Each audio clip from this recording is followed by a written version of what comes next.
Halo semuanya, kali ini kita membahas tentang sejarah konflik Palestina-Israel. Palestina dan Israel memasuki babak baru yang lebih parah. 26 hari lebih semenjak konflik, banyak warga sipil yang menjadi korban dari kejahatan perang yang dilakukan oleh negeri Israel.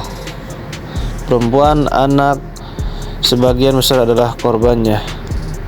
Pemerintah dunia kembali menunjukkan kemunafikannya dengan menutup mata, padahal sebelumnya mereka begitu murka saat Rusia menginvasi Ukraina. Palestina dan Israel adalah salah satu konflik terpanjang dan paling rumit di dunia. Konflik ini telah berlangsung selama puluhan tahun, melibatkan berbagai agama, isu wilayah, elemen sejarah dan politik. Konflik Palestina bermula pada abad ke-20. Kesultanan Ottoman dikalahkan oleh Inggris dalam Perang Dunia I. Deklarasi Balfour mendukung pendirian Rumah Nasional Yahudi di negeri Palestina, mendorong bangsa Yahudi dari berbagai belahan dunia datang ke tanah Palestina. Imigrasi Yahudi, ketegangan negara komunitas bangsa Arab dan Yahudi setelah berakhirnya Perang Dunia Kedua. PBB membagi wilayah tersebut menjadi dua wilayah. Satu untuk orang bangsa Arab Palestina, satu untuk bangsa orang-orang Yahudi. Kemudian pembagian tersebut sebagai resolusi PBB. Namun Arab Palestina menolak pembagian tersebut memicu Perang Arab Israel pertama pada tahun 1948.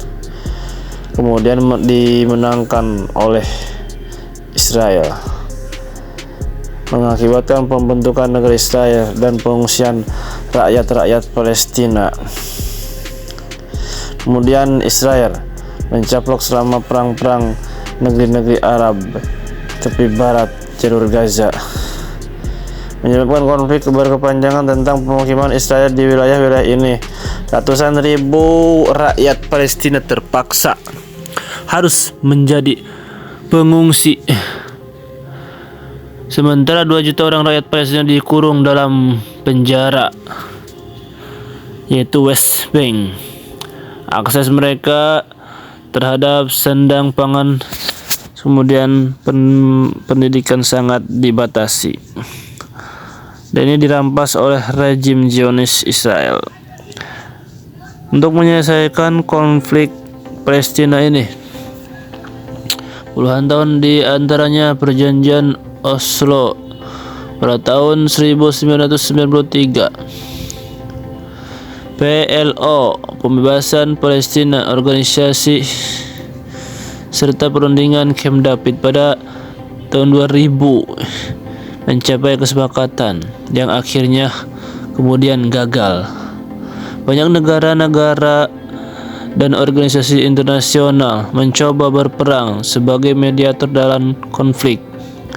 Amerika Serikat, negeri-negeri Arab, Persekutuan Bangsa-Bangsa, Uni Eropa. Meskipun upaya ini telah dilakukan, namun masih terus berlanjut.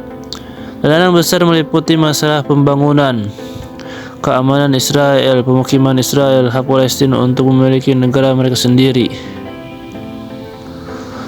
Kemudian sebagai negara yang menentang segala bentuk penjajahan, termasuk Indonesia adalah sebagai negara yang menentang penjajahan, telah lama dikenal karena dukungannya terhadap Palestina. Indonesia juga konsisten mengutuk penduduk Israel yang menduduki wilayah Palestina. Pembangunan pemukiman Israel di wilayah-wilayah Palestina Kemudian secara konsisten mendesak Israel untuk menghentikan tindakan-tindakan yang menghambat proses perdamaian kedua negara. Indonesia secara berkala juga menjadi tuan rumah pertemuan penting seperti OKI. Pandangan Indonesia terhadap konflik Israel-Palestina mencerminkan dukungan untuk kuat kepada rakyat Palestina supaya merdeka. Berbagai inisiatif upaya internasional bertujuan untuk mencapai perdamaian, tetapi pada akhirnya masih terus berlanjut berperan sebagai mediator dan pendukung perdamaian dalam upaya menyelesaikan konflik-konflik negara Palestina dan Israel.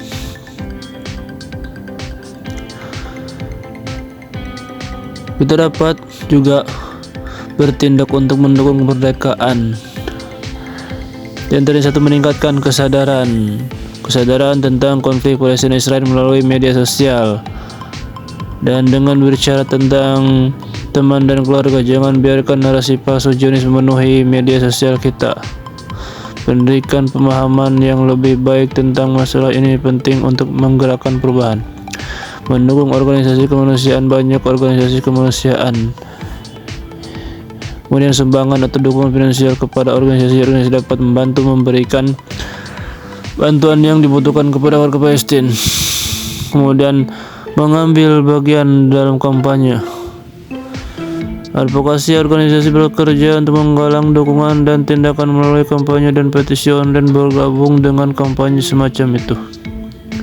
Kemudian menghubungi perwakilan pemerintah lokal atau nasional untuk menyampaikan keprihatinan tentang konflik Palestina Israel, memberikan tekanan pada pemerintah,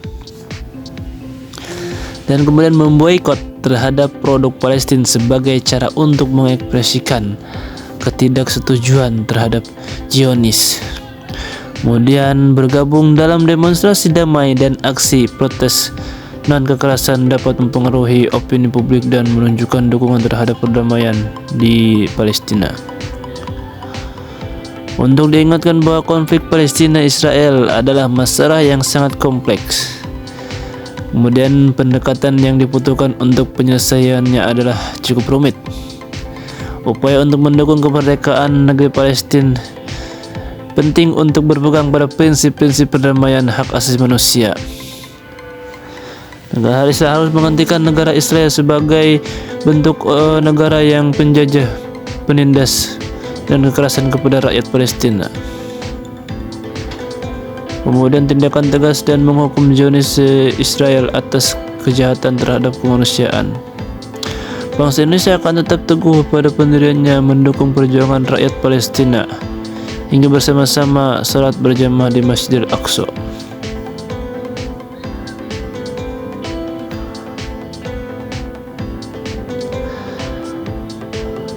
Negara Palestina yaitu dinamakan pertama Daulah Palestina.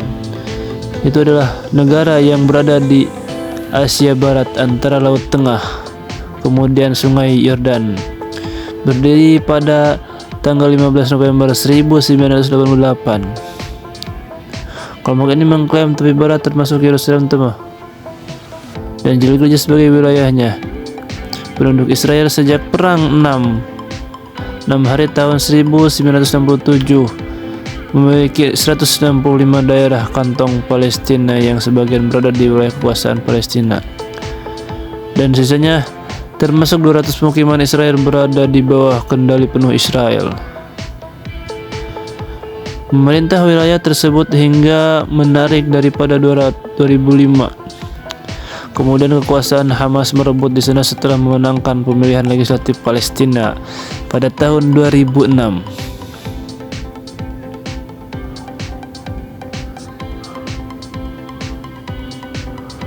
Sebagian besar negara di dunia, Organisasi Kerjasama Islam, Liga Arab, kemudian non-blok, Penghimpunan Bangsa-Bangsa Asia Negara mengakui keberadaan Palestina sebagai sebuah negara yang berdaulat.